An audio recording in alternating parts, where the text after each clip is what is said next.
Welcome back to the most important news of today. This article has been written by the Rangarajan R, who is also a former IAS officer.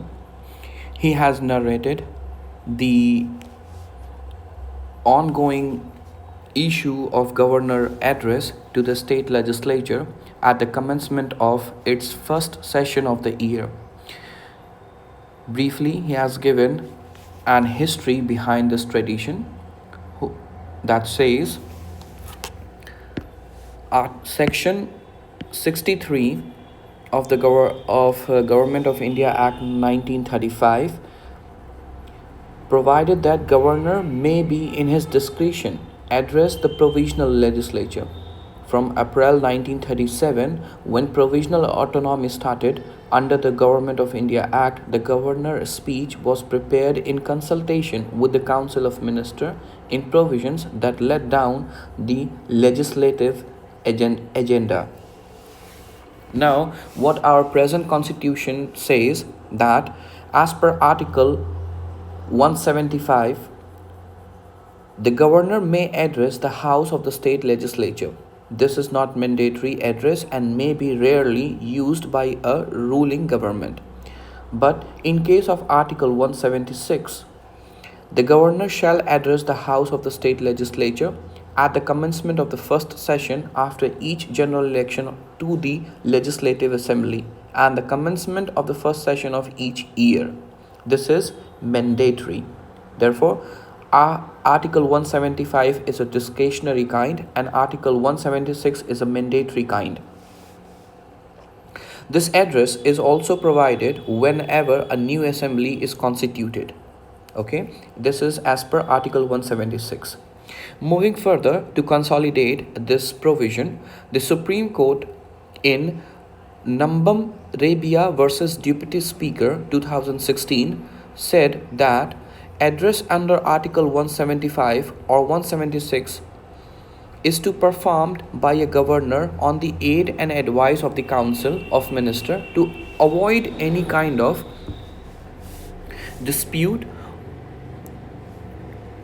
Moving further, what are the current issues ongoing which make these provisions hot for a now time is as per Article 159 that requires them is here a governor to preserve, protect and defend the constitution and the law. Such actions of refusing to give the address to an state assembly is against the constitutional principles and the law as settled by the highest court of the country.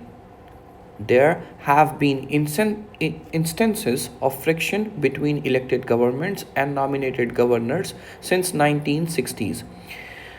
Before 1960s, it was not that much of frictions ongoing because the state and the center both is having a same party, that is Congress.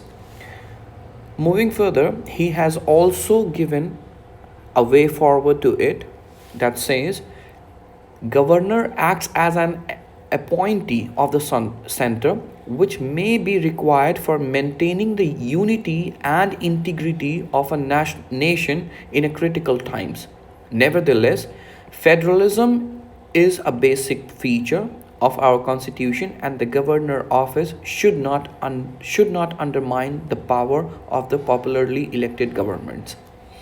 Therefore, he is advocating that those features or those conducts of a governor should be limited to an exceptional cases and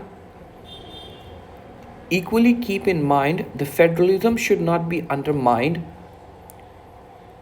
through his conduct. He also quotes the Popular Reform Committee's report of Sarkaria and Puneet Commission that says Constitution may be amended to provide that the Chief Minister of a state shall be consulted before the appointment of governors. While this may not be a panacea for all issues between governor and elected governments, but it could be a it could be an alternative to minimize the discord. Thank you.